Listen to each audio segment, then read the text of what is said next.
Hello, I'm Lisa Valerio, the founder and president of the Phoenix Foundation. On behalf of myself and the board, we'd like to thank you for listening to this 6-week webinar series on the important role of nonverbal communication. This webinar series is presented by two amazing and passionate speech pathologists, Luna DeCurtis and Dawn Ferreira. This series would not be possible if it was not for our sponsors, Silicon Valley Bank Foundation and the Lewis Greenwood Foundation. Phoenix Foundation is honored by their support and all of our volunteers and donors who help us achieve our mission of helping special needs children, their families, and their communities thrive. Thanks again for listening, and we hope you enjoy this webinar series. Welcome to part 6 of our series on nonverbal communication. We covered the definition of nonverbal communication, the importance of nonverbal communication for establishing connection. We talked about how it is essentially our first language as infants to communicate with our caregivers. And then over the lifespan, how it changes and grows and has a different level of importance. We talked about nonverbal communicators, such as those who are using an augmentative alternative device. And also as speech language pathologists, how we help our clients, one, use nonverbal communication to support their developing verbal communication, and also how we use it to establish rapport. We looked at populations for whom nonverbal communication might be really difficult to understand and interpret and notice, such as those living with an autism spectrum disorder. We talked about how sometimes later in life, nonverbal communication might become a primary means of communication, and overall, just the importance of nonverbal communication in our lives. And now today, we're going to talk a little bit about nonverbal communication and its role in inferencing and executive functioning. And also how in our popular culture, through movies, books, television programs, how nonverbal communication plays such a powerful role in our understanding the intentionality and the emotionality of the characters. Luna's going to start off by talking about some movies that we know about. Thanks, Dawn.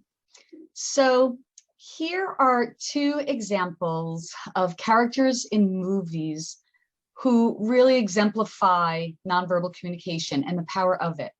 First, we have WALL-E from the movie WALL-E, where the first 20 minutes or so, he is just moving around his world, not saying anything except making noises, changing his facial expressions with his eyes, and just changing his body position. And that alone tells the initial part of the story. It's a great movie and a really powerful example of how kids can begin to understand a story through a character's nonverbal communication. We also then have Grogu from the Star Wars series, another character that makes noises, facial expressions, and uses his eyes to be able to let you know what he's thinking and what he's saying. And those are two examples of how just our eyes tell a lot of the story.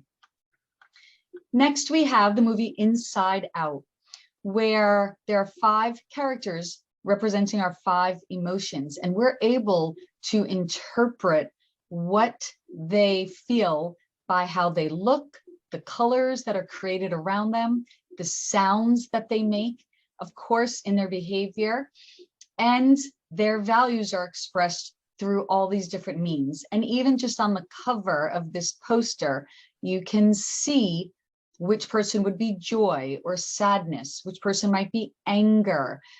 You can tell just by looking at them.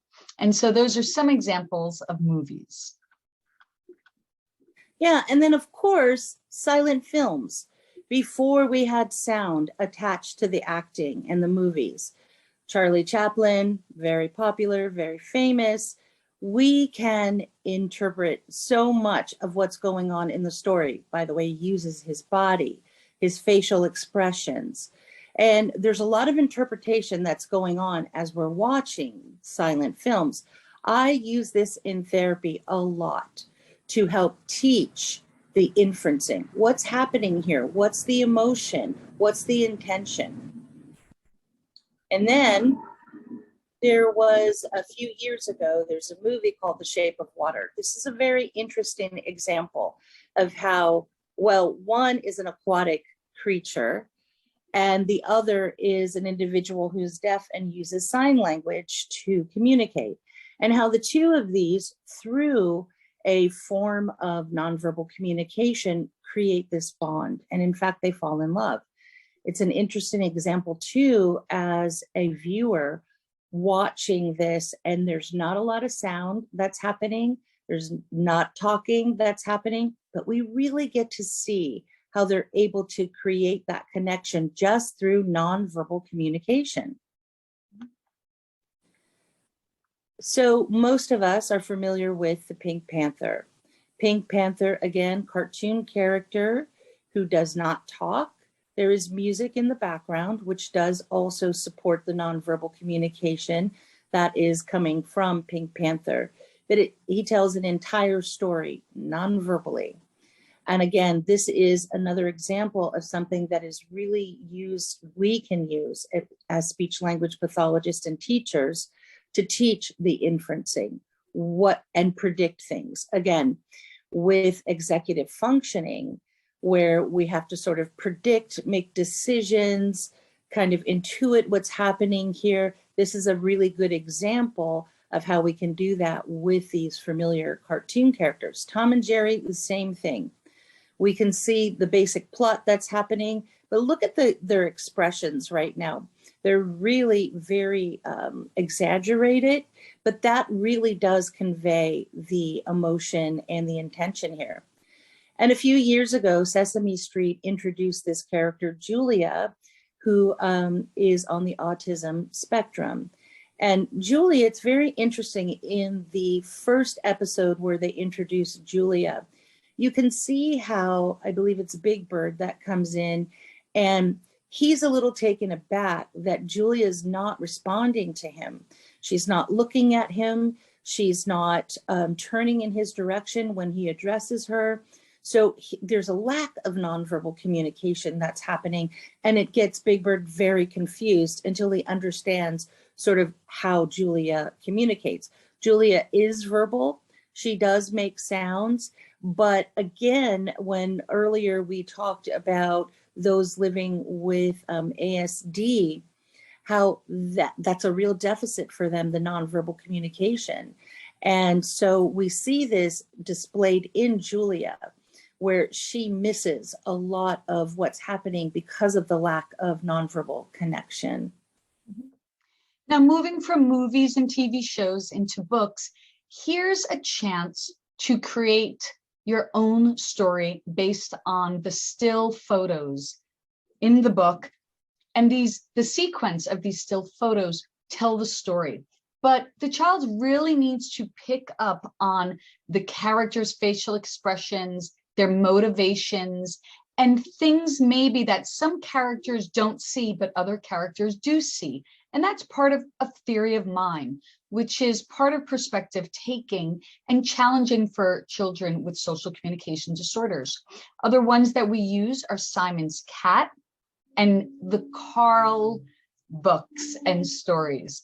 Good Dog Carl here is an example where the dog has various adventures. Simon's Cat, of course, having various adventures, also exaggerated, but the children really have to tune into the setting, what's going on, to really understand the characters' motivations. And again, who sees what and who is missing it in the book. In addition, just by showing children a picture and asking them to tell the story, the child can infer what is going on and be able to express his or her understanding of the scene. So here, immediately, for those of us with experience, we would know, oh, this person is blind or has a visual impairment of some sort because there's the walking stick and there is the dog known as the seeing eye dog to support the person who is blind. And then we can maybe think about what behavior we have to do if we were to see this on the street, right? To just know this person will have some kind of visual impairment.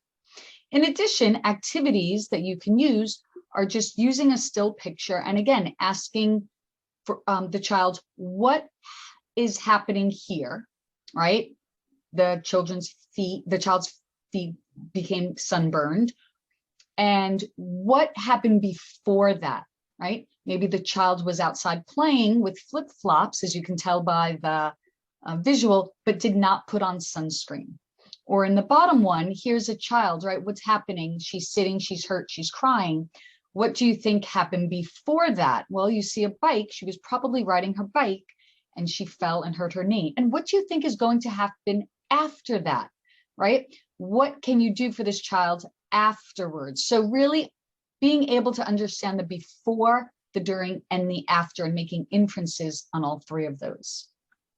Yeah, and here is an example of a low-tech augmentative communication device being used by this little boy here.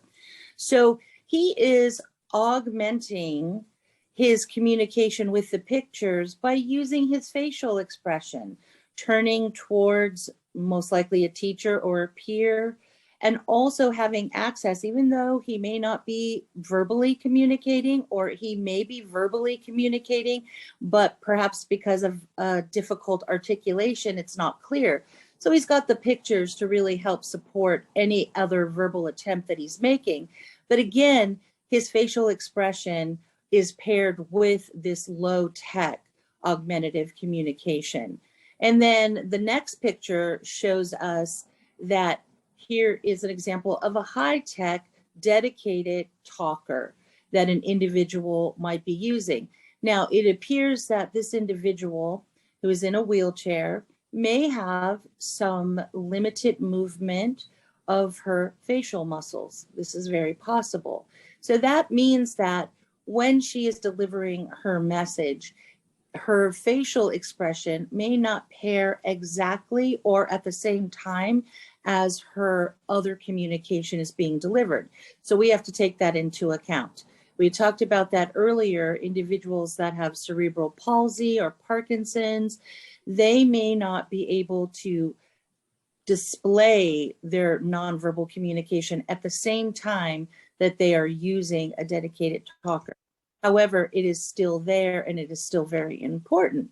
So in looking at all of this, what we can intuit here is that early on, we use nonverbal communication as a primary means of connecting with others. And then over the lifespan, we used it in ways to emphasize our message and to continue to connect. So when we get to higher level functions like executive functioning issues or inferencing, we've had this whole history of developing, understanding, learning about using nonverbal communication and interpreting nonverbal communication. So if we've had a breakdown along the way, either due to something like autism spectrum disorder or cerebral palsy or any kind of cognitive impairment that may happen, we see then that there's going to be some gaps in our ability to use it and interpret it. So the other thing is that we know that based on our history and everything that we have learned along the way through the lifespan, is that now when we have to work on inferencing, whether it's you're looking at a movie and there's not talking, it's a silent film, or you are looking at a wordless picture book, we can now use our ability to inference based on all that experience we've already had learning and using nonverbal communication. I really want to thank you all for joining us today for our series on nonverbal communication. And we really invite you to think about the things we've talked about. Think about ways you as parents, teachers, friends, therapists who are working or communicating with individuals that may have a nonverbal communication deficit or who use nonverbal communication primarily to connect with others, think about how you're going to use it. Think about what you can do to support those individuals. Think about how you're using nonverbal communication and ways that you can improve your ability to do so. Luna? I'd just like to say, when in doubt, go nonverbal. Thanks so much for being here. Take care. Bye-bye.